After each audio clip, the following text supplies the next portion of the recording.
Think how ironic that Whoopi Goldberg and Joy Behar and the rest of the ladies on The View spend their time calling Republicans the conspiracy theorists, but they have been wrong about everything they have said over the last couple of years. You know, just let's look at a scenario where the Supreme Court says, yes, he has all those rights. He is immune from everything. Yeah. You know what Joe Biden could do since he is presently president?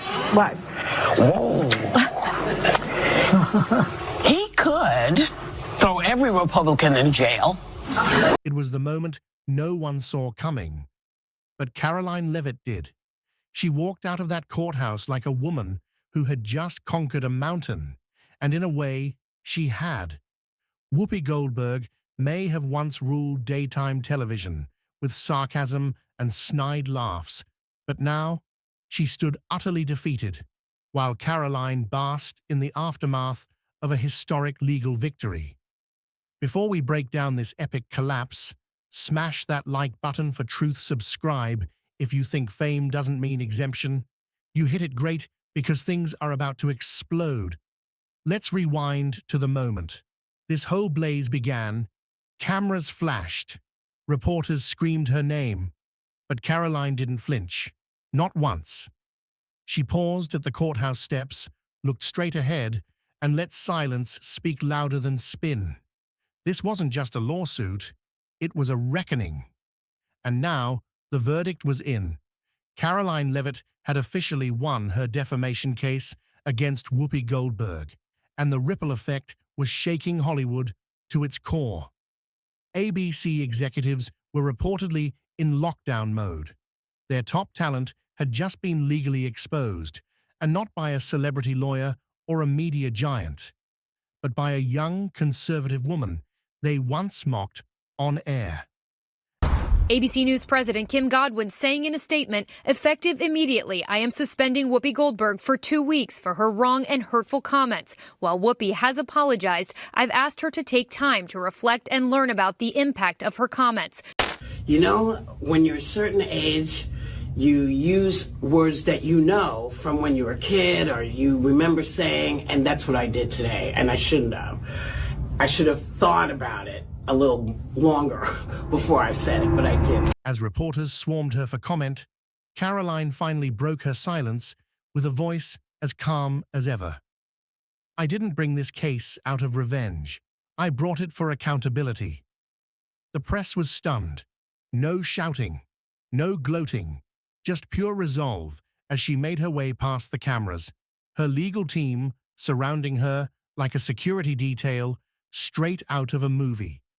Just weeks earlier, Whoopi had sat on the View stage, smirking through legal updates and rolling her eyes at the lawsuit.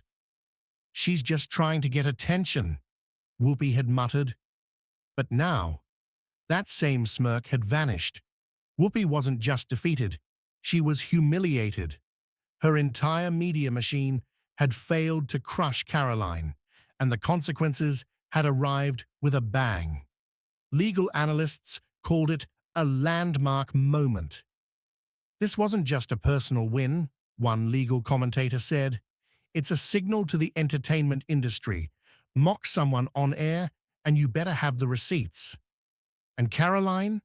She had the receipts, all right. Time-stamped, documented, and backed by internal emails, texts, and video clips that left the courtroom stunned. She didn't just prove malice, another attorney added. She proved coordination. She exposed how The View tried to stage manage a takedown on national television.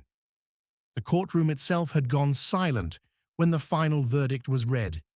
You could feel the air shift. Even Whoopi's attorneys reportedly sat frozen, knowing what this meant for the show's future. Karoline turned to her team and whispered just 2 words, "We won." Then she took a breath and stood tall, while Whoopi sat slumped at her table like a woman watching her empire slip away. Social media erupted instantly.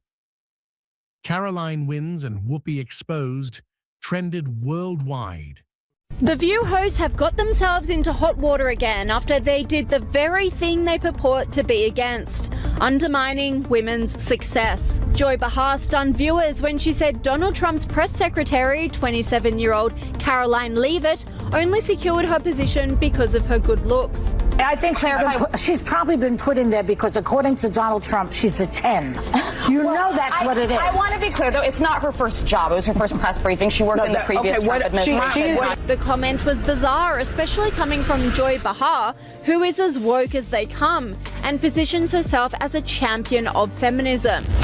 This online commentator said, disgusting Joy Behar of The View accuses Karoline Leavitt of being hired only because Donald Trump thought she was. Clips of Karoline walking out of court like a political force of nature were being shared at lightning speed. But while the internet raged, Karoline stayed composed. "This isn't just about me," she told one reporter. "It's about what kind of country we're building, one where people are mocked, or one where truth matters." And behind her, Whoopi remained hidden. No statement, no comment, just rumors of a planned hiatus and closed-door meetings at ABC to figure out next steps before the scandal spreads any further. Meanwhile, Karoline's inbox was overflowing. Public figures, journalists, and even celebrities reached out, some publicly, some quietly, all saying the same thing. "Thank you for standing up." The win wasn't just legal, it was cultural. Karoline had flipped the script on the media elite, and the public wasn't just watching, they were cheering. Sponsors who had quietly distanced themselves from The View during the trial now began pulling out entirely. A skincare brand dropped the show overnight. The damage control at ABC had turned to chaos. Producers were being grilled about editorial strategy. HR launched internal audits. And behind it all, Karoline stood tall. Inside the ABC headquarters, the atmosphere was pure panic. Phones ringing non-stop. Legal advisors huddled behind closed doors. One executive reportedly said, "This isn't just a fire, this is a total collapse." While networks scrambled, Karoline stayed silent, but strong. She wasn't basking in fame or rushing to every camera. She let the facts, the evidence, and the courtroom victory speak for themselves. One insider leaked that ABC's emergency meetings included contingency plans for full panel restructuring, which is code for Whoopi might be finished. The most divisive and disgusting speech that any president, certainly in my lifetime, has ever given. He essentially waged war on half of the country by saying that we are all a threat to democracy because we believe in putting America first. It's not radical to want to put your country and your own people first. It's not radical to want to have a strong border, a strong military, and to unleash the might of your own economy, not economies around the world. Meanwhile, The View's staff was in shambles. Segment producers, scriptwriters, even interns were reportedly rushing to scrub Slack messages and internal notes before legal teams combed through everything again. Karoline's team wasn't letting anything slide. They'd already submitted a second motion to unseal communications between producers and talent managers, emails that could show intentional narrative steering. Whoopi, once celebrated as the queen of daytime clapbacks, had now gone completely quiet. Her publicist issued a vague statement about privacy, but no apology ever came. And people noticed. "This silence isn't strength," one commentator said on a national broadcast. "It's strategy. She's trying to survive this, but the public isn't fooled." Across the country, even former fans of The View began speaking out. One viral post read, "I watched that show for years, but I didn't realize just how manufactured it all was, until now." That post alone gathered over 2 million views in less than 24 hours. People weren't just reacting, they were waking up. Karoline's legal win ignited a movement. Hashtags like "Receipts Matter" and "Say It on Air, Say It in Court" shot to the top of trending lists as viewers demanded real accountability in media. But Karoline didn't boast. She kept her tone steady. "This win isn't about revenge," she said during one brief press stop. "It's about restoring a little honesty in a very dishonest world." One morning show host even admitted, "Karoline's team just set a new standard. From now on, producers will think twice before mocking someone for sport." Meanwhile, leaks from ABC's legal department hinted at chaos.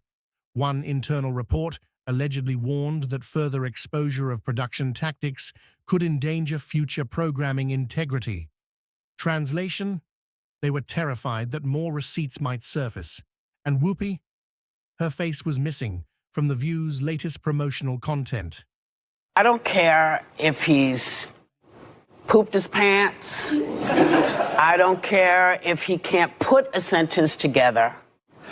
Show me he can't do the job, and then I'll say, okay, maybe it's time to go. And I'm they're taking pictures of just themselves. Turn on the television, girl. Where are you going? Where are you going? I'm leaving y'all. No new episode trailers, no social posts, no previews. She had become the invisible host. But she wasn't gone yet. ABC insiders whispered that discussions were underway about a potential exit via health break to save face without admitting fault. Karoline's response? She didn't blink, she didn't gloat. She simply said, "Let the chips fall where they may. I did what was right, and I'd do it again." Back in her hometown, supporters lined up outside her campaign office to show love and support. People brought flowers, flags, and even thank you signs that read, "Truth matters again." Reporters on the scene were shocked at the turnout. What started as a defamation case had now turned into a national conversation about media abuse and one woman's refusal to be silent. One supporter shouted, "She didn't just win in court, she won for all of us." And maybe that was the heart of it. Karoline Leavitt didn't rise by shouting louder than her critics. She rose by standing firm, holding her ground, and letting the truth thunder louder than spin. One executive reportedly screamed during a call, "If another memo leaks, we're done." And that fear wasn't just talk anymore. Every hour, a new piece of internal rot seemed to surface. Producers from past few episodes were now being quietly questioned by legal consultants. One was even escorted off set after reportedly panicking during a compliance review. And through all of it, Karoline remained unshaken. No dramatic press tours, no emotional pleas, just steady presence and tight legal control. Her legal team was already prepping for Phase 2, not just court cleanup, but future reforms to protect political guests from biased editorial ambushes. Law schools started inviting Karoline to speak. Media outlets began asking whether her case would inspire policy changes across daytime networks.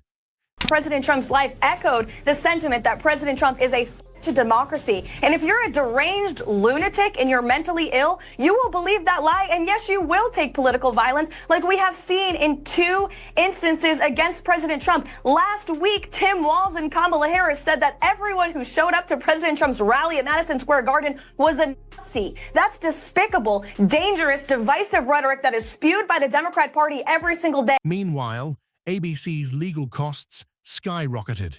Insiders claimed that daily legal fees were exceeding 6 figures and rising. The phrase hemorrhaging credibility was now being whispered in boardrooms. ABC's damage control department tried to pivot, suggesting new themes for The View, but every pitch fell flat. Focus groups weren't buying it. Viewers didn't want rebranding. They wanted accountability. And then came the fallout. No one could spin. 2 major sponsors publicly withdrew their support from The View, citing brand integrity concerns. One brand even released a statement saying We stand with transparency and respectful dialogue, not manufactured outrage disguised as entertainment. In response, ABC's ad team sent urgent emails to dozens of partners promising changes in tone and content, but the cracks were already too wide to patch. At the same time, Karoline was getting calls from other public figures who said they'd also been misrepresented on shows like The View. One said, "I never thought anyone could actually fight back and win. You proved it's possible." As more internal footage from the show was reviewed, emails surfaced suggesting that other political guests had been targeted with similar attack scripts. Karoline's lawyers filed to have even more of that evidence released to the public, and that's when ABC realized this was far from over. Meanwhile, Whoopi still hadn't appeared in public.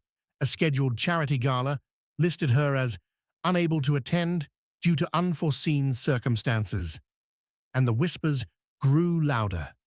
Even Whoopi's closest allies in media had gone quiet. No tweets, no defenses, just silence and fear of being dragged into the next wave of subpoenas. Online, commentary shows exploded with reactions. Political analysts, law experts, even comedians weighed in. One viral clip declared, "Karoline just rewrote the rules of engagement." The View's ratings? Dropping. Fans weren't tuning in to watch damage control. They wanted answers, but none were coming. And just like that, it happened. After 16 years as the face of The View, Whoopi Goldberg was officially pulled from the show's rotation. I respect everything everyone is saying to me, and I don't want to fake apologize. I'm very upset about that people are misunderstood what I was saying. I just leave. I go home. I go home to my life, and I take care of my cat and do all the stuff I'm supposed to. Not with a celebration, not with a farewell, with silence. A carefully worded statement was released. Whoopi Goldberg is stepping away to focus on personal health and creative projects, but everyone knew what it really meant. Karoline didn't issue a single tweet about it. She didn't post a victory photo. Instead, she walked into her next press conference in a navy suit, holding nothing but a folder. No gloating, no performance, just purpose. The press swarmed again. "Do you think Whoopi deserved to be fired?" someone shouted. Karolina didn't even blink. This was never about firing people. It was about exposing what they were doing. That one sentence landed like a thunderclap. Online headlines lit up again. Karoline Leavitt refuses to gloat, delivers one final blow instead. In the days that followed, ABC quietly scrubbed dozens of old segments from their streaming platform, episodes flagged by internal review as ethically questionable.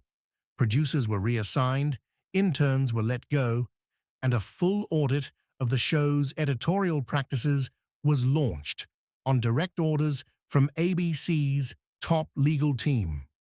But it wasn't just The View feeling the aftershocks. Talk shows across all major networks were suddenly rewriting their guest protocols. What used to be casual gotcha banter was now being reviewed by legal teams in advance.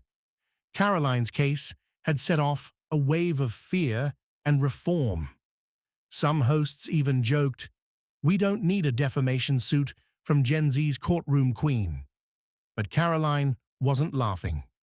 She was already organizing a media accountability coalition, bringing together lawyers, lawmakers, and former media guests to draft new protections for public figures in hostile interviews.